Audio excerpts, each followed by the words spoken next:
Maja Gar, from the Faculty of Social Science of the University of Ljubljana, is Chair of Defense Studies. So, the floor is yours. Thank you. Thank you. I hope the microphone is working. So, ladies and two gentlemen. No,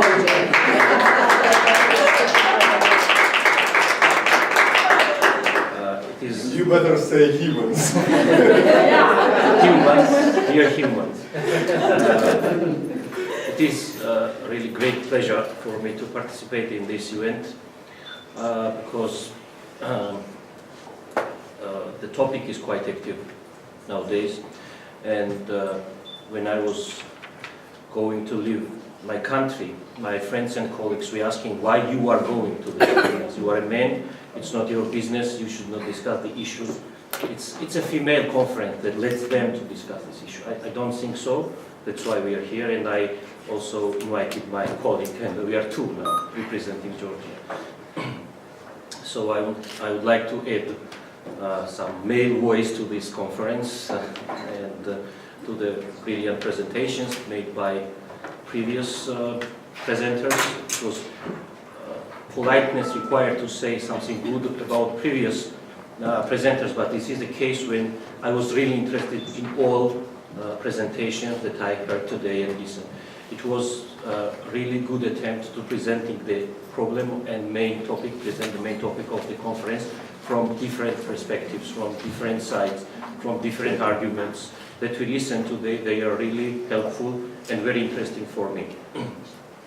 So I decided to talk about the responsibility to protect women in the conflict and post-conflict stages, and also the role of the women in the peacekeeping and negotiating the peace.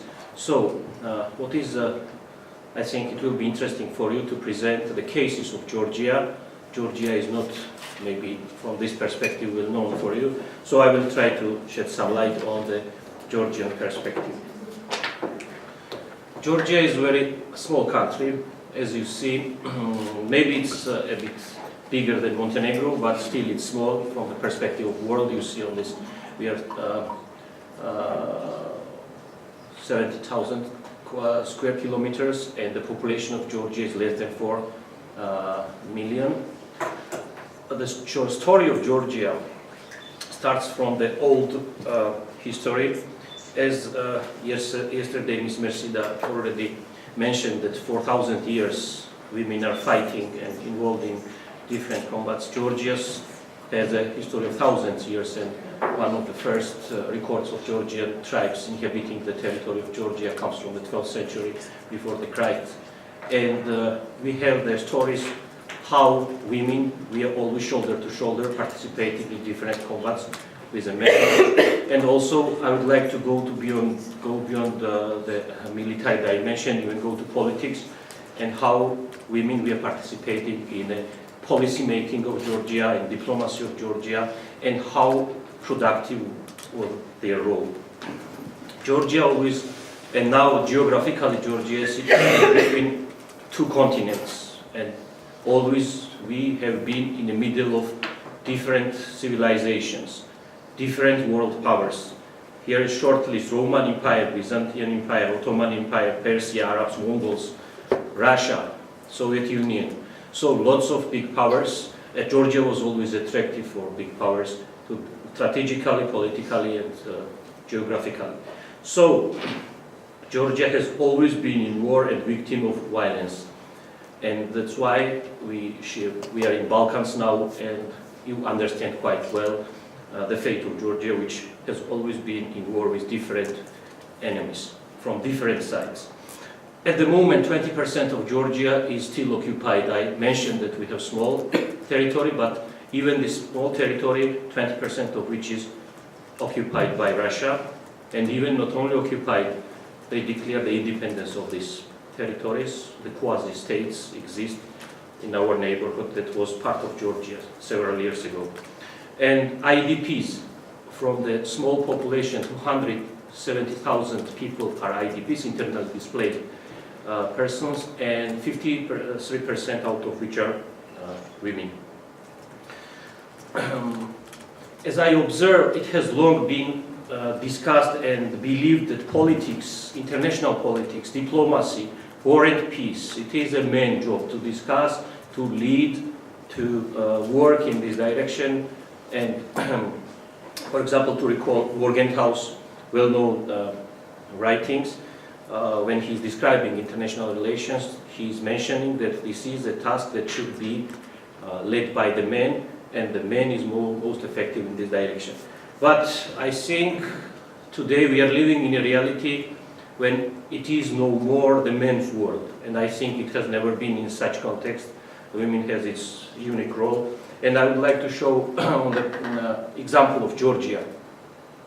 This is the well-known statues, icons, paintings that is symbolizing the role of women in Georgia's history.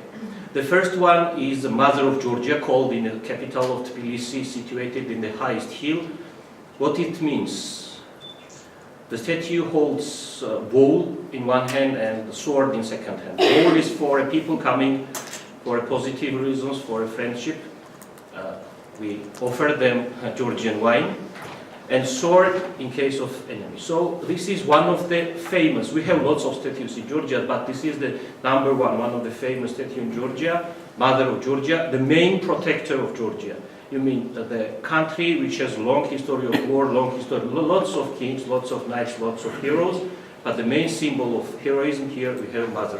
The second statue, it symbolizes how Mother have two children, and it was in a history. And this is statue, and next picture it comes from the real history. Next two pictures, one is icon, one is a picture, symbolizing 9 brothers in 17th century who were participating in one of the bitter wars with Iran. And these all nine brothers who were holding the flag, all 9 brothers died there, and the flag was moving from one brother to another brother's hand. And finally, when the last one died, the flag moved to the sister. You see the sister of this icon. And when the sister died, the mother took the flag and continued the battle.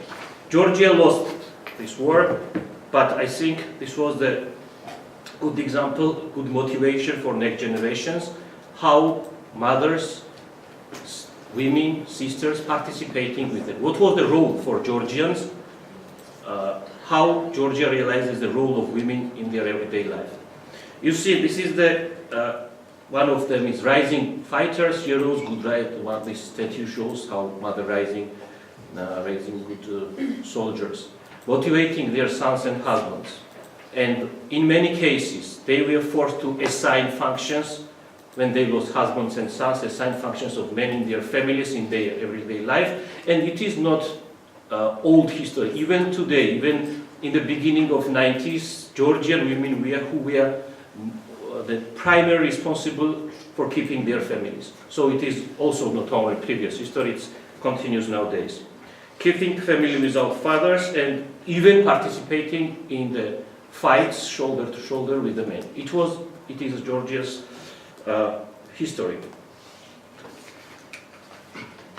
From history, I will not make you tired about history, but I would like to mention one example.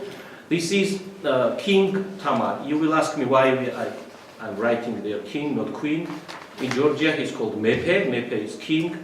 In English translations, I frequently meet the Queen Tamar, but in Georgian, in original, it's King Tamar, who was called king. And if you ask Georgians, no one said that she was queen. She was ruler of Georgia. I showed you the map, and you see the largest territory ever in the history of Georgia under the ruling of King Tamar. This was largest territory, largest population, most important period for Georgian literature, architecture, and the main prosperous life of Georgia is under the ruling of Tamar. She is now saint of Georgia, and she is one of the famous Georgian rulers, and she was a woman. I would like to shortly present one metaphor coming from the well-known Georgian poem. The title of the poem is knight in a panther skin. This is a story written in one writer, Shota Rustaveli, one of the famous Georgian writer, and this mostly describing metaphorically the Tamar's period of ruling. It's a poem, not reality, but mostly describing this period. And in the story there is one moment when king have to resign and give the power to his only daughter, and king do not have son. And in the poem described how problematic was for a king, and the poem starts when king is very sad and nervous about having no son and shifting the power to a girl, daughter. And the famous words coming from here, it will be hard to translate in English, but I will translate this metaphorical part. When king was advised by his advisors that baby lion is still lion, be it male or female. This is one of the famous phrases. No matter you have daughter or son, if you are lion, your next daughter will be also lion. So this is a small history how Georgians were perceiving the role of women. And I'm not saying that in Georgia women were in the number first place and there was no dominance of men. It was Middle Ages, of course, men were dominant. Georgian kings also were presented, but the role of women has always was present in Georgia.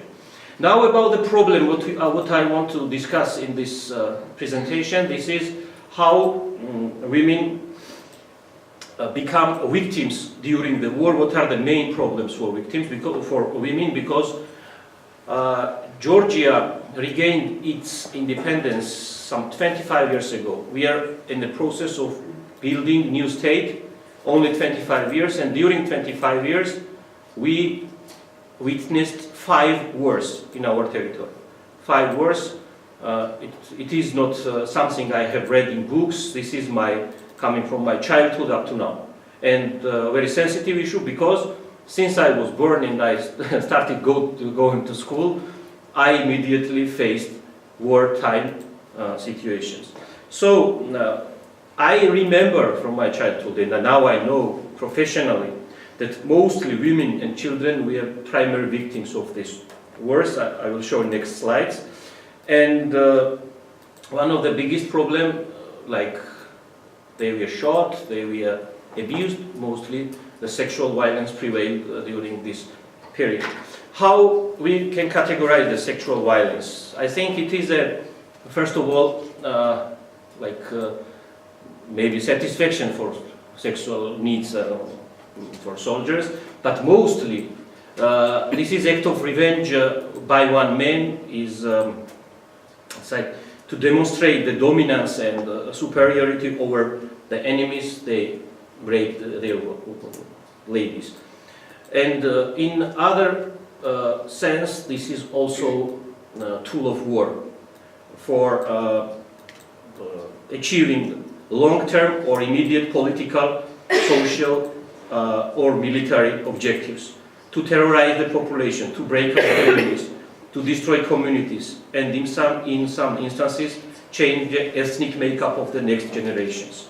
Moreover, I think it is a psychological weapon against the country when impacts of this violence is lasting for next years, as for men being incapable to defend their beloved ones, and foremost for the women who were directly victims of these sexual aggressions.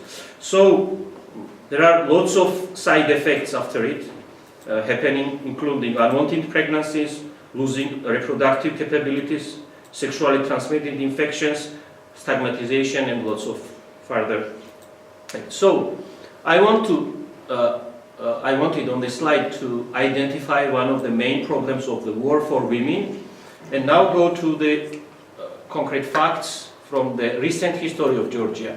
Let's start from 1989. It is a period when in Georgia started uprising against Soviet rule, and there was peaceful demonstration on the main square of capital, and the Soviet army depressed this demonstration, you see the tanks, you see different weapons.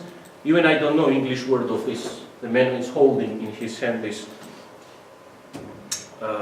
weapon against, and they used poisonous gas.